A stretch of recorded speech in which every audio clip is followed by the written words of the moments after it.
चाहिए थोड़ी सी।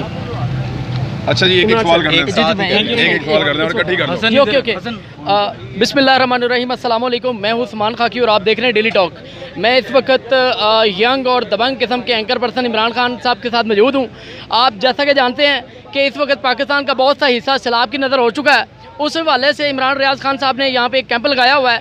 इनसे हम जानते हैं कि इस वक्त करंट कंडीशन क्या है और आप लोग क्या क्या इमदादी सामान में लेके जा रहे हैं। जी अस्सलाम वालेकुम सर। वालेकुम अस्सलाम भाई, थैंक यू वेरी मच। जी प्यारे मोहतरम, इस वक्त करंट कंडीशन क्या है इस वक्त जो सैलाब के मुतासरा इलाकों की? देखें, जो रेस्क्यू का काम है वो तकरीबन मुकम्मल हो गया उन एरियाज़ में, और अभी भी एक सैलाबी रेला मज़ीद आ रहा है। अल्लाह करे कि वो खैर वाफियत से टाइम गुजर जाए। अब वहाँ पे कैंप्स लगाए जा रहे हैं, आरज़ी रिहाइश गाहें, और उनको वहाँ पे खाना पीना देना है, अद्वियात देनी है और ज़िंदा रखने की कोशिश करनी है अपने हमवतनों को, ताकि वो सर्वाइव कर सकें। बहाली का काम जो है वो आर्मी चीफ़ ने भी कहा है, बाकी लोग भी सब यही कह रहे हैं कि उसके ऊपर सालों लग जाएंगे। लोग हैं, गरीब लोग हैं, उन्होंने अपने घर वापस जाके बनाने, घर बह गए हैं। जहाँ पे घर था वहाँ निशान भी नहीं है घर का। बड़ा अनफॉर्चुनेट है। अपने घर के लिए हम एक लम्हे के लिए ऐसे सोचें तो बड़ा दुख होता है, बड़ी तकलीफ़ होती है आपको कि घर रात को था और सुबह था ही नहीं।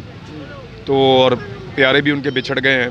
1100 से ज़्यादा लोग जो हैं वो जाँ बहक हुए हैं सारे वाक़े के अंदर, और अभी तक लगातार लाशें मिल रही हैं और ये सिलसिला जारी है।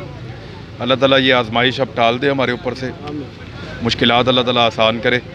अभी तो फेज़ ये वाला है कि हम वहाँ पे कैंप्स वगैरह लगा के लोगों को उनमें कैंप्स में ठहरा रहे हैं। उनके वहाँ खाने पीने का और रहने का जितना बंदोबस्त किया जा सकता है वो कर रहे हैं। इसके फ़ौरी बाद जब पानी उतरेगा तो फिर उनके एरियाज़ में उनके घर कैसे वापस बन सकते हैं, कैसे मैनेज किया जाएगा, वो फिर नेक्स्ट फेज़ है, इंशाल्लाह उस पर काम होगा। अगर इजाज़त है, एक और क्वेश्चन है।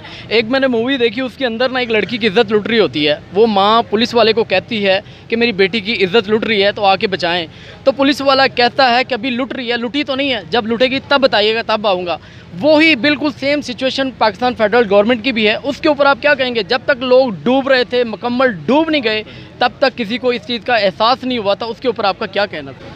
14 अगस्त पे जब हम लोग जश्न मना रहे थे सारे और करोड़ों रुपए की पार्टी हो रही थी, उस वक्त सक्खर में लाशें तैर रही थी पानी में। सक्खर बैराज के अंदर 30 के करीब लाशें पानी में तैर रही थीं, और 2 थाने इस बात के ऊपर झगड़ रहे थे कि ये तुम्हारी हदूद है, वो कह रहा था तुम्हारी हदूद है। ये चल रहा था उस वक्त। पैसे पड़े हुए हैं तो ये कहते हैं नहीं जी मेरी हदूद में से मिले हैं, वो कहते हैं मेरी हदूद में से मिले हैं। लाशें पड़ी हुई तो वो कहते हैं ये तेरी हदूद है। Very unfortunate. ये हमारा बहैसियत कौम एक थोड़ा सा अलमिया है, बल्कि बहुत बड़ा ही है।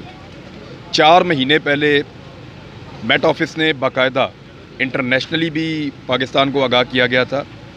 मेट ऑफिस ने भी मई के अंदर आगाह कर दिया था, जून में आगाह कर दिया था।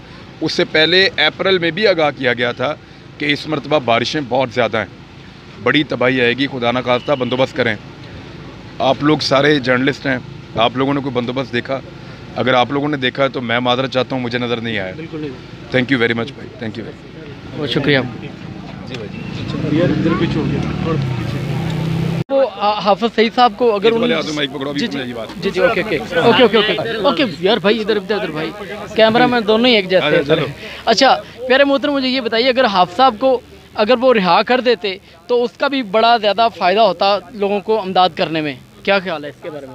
ये फ़ैसले उनके रियासत के हैं, वो जैसे मर्ज़ी करें, लेकिन मेरे ख्याल में जिसको जो आदमी भी बाहर है ना वो मदद कर सकता है, जो अंदर है वो भी मदद कर सकता है। आपके दिल के अंदर आप दुआ कर सकते हैं, आप दुआ के लिए हाथ उठा सकते हैं, आप खुद प्रैक्टिकली निकल के मदद कर सकते हैं। तो अपने तौर पे सारे लोग जोर लगाते हैं। अगर पाकिस्तानी सारे ईमानदारी से अगर सारी इमदाद करें तो ऐसा हो सकता है कि बैरून मुल्क से हमें इमदाद ना लेनी पड़े। ये बात ठीक है आपकी, मैं आपसे एग्री करता हूँ। सर आपको लगता है कि आप दोबारा फिर पकड़े जाएंगे सर? आपको क्या लगता है? मैंने इसीलिए कहा जल्दी जल्दी इंटरव्यू कर लें, आपने तो फिर पकड़े जाना, जैसा आलम उठा रखा आपने सर। और लगता है सर आपको? इनको फॉलो कर रहे हैं, और मैं पहले भी नहीं चाहता था कि मैं पकड़ा जाऊं। अच्छा जल्दी आइए रास्ता दे। अच्छा